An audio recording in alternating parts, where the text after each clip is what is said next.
Oh, rainy day. Would I rather be home or here?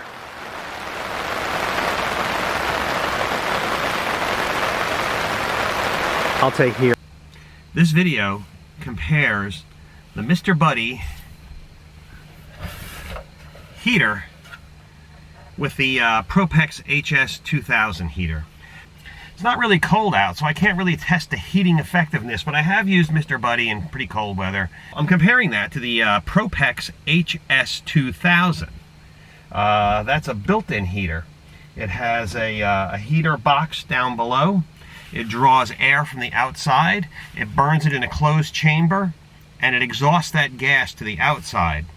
And it has a heat transfer box which just sends in clean hot air. It draws the air out of the cabin, puts it into the exchange box, heats it up and sends it back out here. Mr. Buddy, it's a multi-use heater. It's great in ventilated areas. You can use it in the garage, in a tent. It's portable, and the fuel canisters are a couple of bucks each. You can refill them from a propane tank if you want to try that. It has an oxygen sensor. It's supposed to shut the heater off if there's an issue, if you're low on oxygen. It's not supposed to put out carbon monoxide. They have a very good safety record. I've used it in here with windows cracked and the top vent open. To start, Mr. Heater, or Mr. Buddy, my buddy, little buddy here, is you press and hold this red button. And you should get the pilot light lit there. I don't know if you can see it, it's down the bottom. You hold this for a few seconds, then I'll let it go. And it should, yeah, it did. It turned on. Let me turn off the lights. And this should turn deep red once it's going correctly. Now that little pilot on the bottom, from what I've read, that's the oxygen sensor. And when this is not burning correctly, it will not put out as much heat. And I guess they have a thermocouple which turns off. Okay, now it's starting to glow red.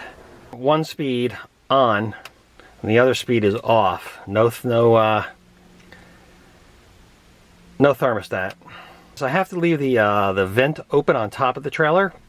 And if you reach your hand up there, it's pretty warm up there, but down below it's much cooler. So I'm losing a lot of heat efficiency out of the roof. I have the side windows open, but where I'm down laying down, it's nowhere near as warm as it is up on top. It does put out a tiny bit of odor. I don't know what that smell is. Maybe it's just burning off debris that was on the ceramic element there. It's putting out a lot of heat. Well, most of it's going straight up. That's how easy it is to light. And to turn it off, you can either tip it, which will cause it to go out, or you just press this black button here on the side. I'm going to press it now, and it causes this to go off. Mr. Heater's got a few negatives too. It has two speeds, on and off. That's all it has. There's no middle ground. It's putting out a lot of heat right now. So that requires, this is a very small space, this trailer, and I find that even in pretty cold weather, I can turn this on for a few minutes, 5 minutes, it'll heat this thing up, toasty warm in here, but then it's too warm. I have to turn it off. Not having a thermostat is a big drawback for me. It takes up a lot of space. I'm in here alone now, it's not a big deal. When I'm in here with a friend, there's two of us, actually there's three of us with Mr. Heater, it's a threesome. And Mr. Heater, while he's a hot guy, Mr. Buddy, he takes up a lot of space and you got to be careful where you put him. He requires space over him, like that's too hot. I wouldn't want to have it that. He needs a certain, when you buy this thing, they give you the requirements for airspace around it. It's even pretty warm up above it, but Mr. Heater's glowing away there. Mr. Buddy, little buddy. Consumes storage space, and that's really an issue for me in this trailer. I can live with it, even with two people in here I can do it, but I'd say it's less than desirable if you're moving around and if you're doing what you want to do in this trailer, it could be a problem, a threesome. You gotta have ventilation, that's not a problem. One big drawback of this guy is he's moist. He puts out moisture. I think it puts out 20 ounces per pound of fuel that you burn. So you leave this guy go, he's gonna put out 20 ounces of moisture, and when it's cold out, that's gonna condense on any cool surface. And it'll make everything in here damp You want it dry in here. You don't want ice on the windows and everything else. 15 to 20 ounces of water per pound. So that can is going to put out 20 ounces of water. And you know, you have to buy fuel canisters. If you're out for a whole weekend, you can consume a lot of fuel if it's really cold. If you're going to be out here, this guy can suck up a lot of fuel. I don't know that he's energy inefficient. It's just the tanks are pretty small. It feels pretty roomy though. You have a lot. Oh, it's really warm. It has a lot of headroom and space because of the curvature. It's a beautiful design. You don't feel claustrophobic in here at all. You know, it's kind of wants to tip over now. It kind of leans at an angle. It's a little top head heavy on a mattress, and I don't really like that. It has a tip protector. If I tip it over, it'll go out. Supposedly, if it consumes all the oxygen, it will go out. A lot of people like them. I'm not saying they're bad. This is a personal choice thing, but I don't feel comfortable with it. So on that note, I'm going to turn Mr. Heater off. Okay. Mr. Heater is off, and I'm going to put Mr. Heater on the side, and let's talk about the Propex 2000, HS2000. Okay, and I want to be careful Mr. Heater doesn't fall over because he's pretty hot right now. Okay, so the HS2000, Mr. Buddy, it puts out 4,000 BTUs, which is more than enough for this space, let me tell you. The Propex HS2000 puts out 6,000 BTUs. It puts out more heat. Now this works just the way your home forced hot air heating system works. With a closed system like this, the danger is not asphyxiation as it is with Mr. Heater. And you can see here, right here, that's the thermostat, and that is the heat vent. And the heater is in this cabinet down below on the floor. So you have the thermostat over here, and the way this works is you can turn it on and you'll just get fan that just circulates air. It circulates the air in the cabin. There's an intake down below. Let me open this up. There's an intake down below. Down below this board is where the heater is. So now it's on fan. When I turn it to heat, I have to turn the I have to turn the thermostat up. It was too warm. Okay, so what's happening now is the fan cycles on and it purges out the heat, the combustion chamber. Then eventually the heat will click on, which I think it just did. Yeah, it did. Okay, it's going to take a few minutes to warm up. So the light turned green, heat's on, and it is getting warmer in here. The outside has a combustion exhaust port, so you don't have any fumes coming into the trailer, and it also has an air intake on the bottom for combustion. Okay, it's getting warm now. Takes a little while to heat up, but it works pretty good. So I won't know how well this works until this winter. This winter, when it's really cold out, I can see how the heat output is. Yeah, now it's getting very warm. So when you turn this off,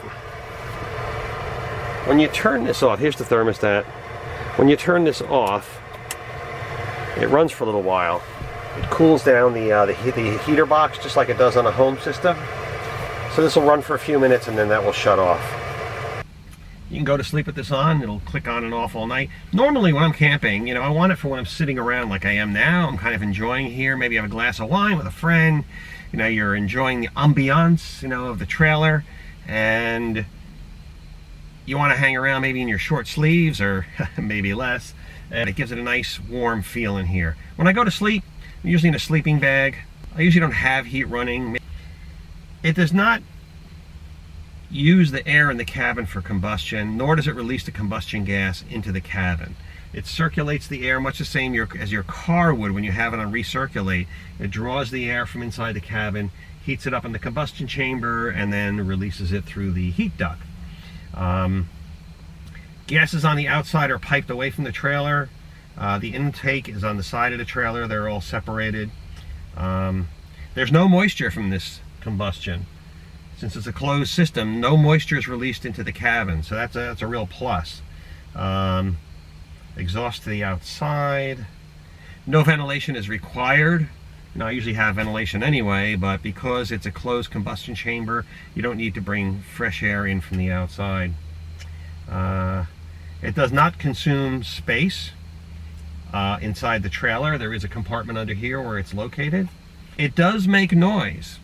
I brought a decibel meter in here just a few minutes ago and I checked it, and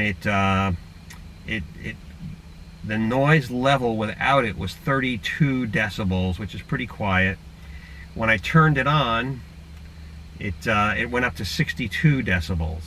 It does, when it's running, draw 1.2 amps from the battery an hour, but it doesn't run all that long. It runs, 10, 15 minutes, a couple of minutes. I have the energy consumption numbers. I'll put them on the screen. I don't have them with me. It gives how much propane this consumes.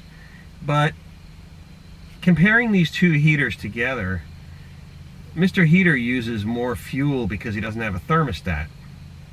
He runs. This thing just gets it up to temperature, then it shuts off, and it doesn't use it. So it's a lot more energy efficient over the long haul, like on an overnight or a couple of hours hanging around. The way they've designed it, the heating box is in the trailer. It really doesn't get that hot because they're moving this air through. It has all sorts of software to check all this. So these are pretty popular for vans. Van owners use them in the winter. I'll do another report when I've been out in the cold weather. While this draws 1.2 amps when it's running, it draws about 0.07 when it's not running. So I put a switch on it. I'm running a refrigerator and I don't want to waste any energy at all. So I put a simple switch on the wire that powers this thing.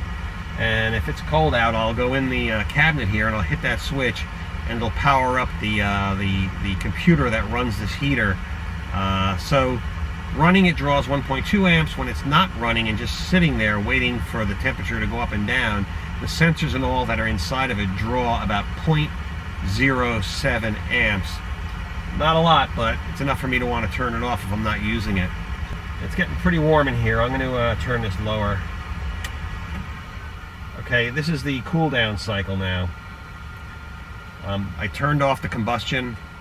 When I lowered the temperature, this little green light went out. And this is cooling down now.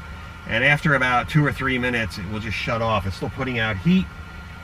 It's putting out a lot of heat. No trouble heating this place, but it's not super cold out. So I'm looking forward to using it. I'm looking forward to not having the windows fogged up from the propane that Mr. Heater Buddy put out. So that's the report from here. It's a nice night. I may go sit outside for a while.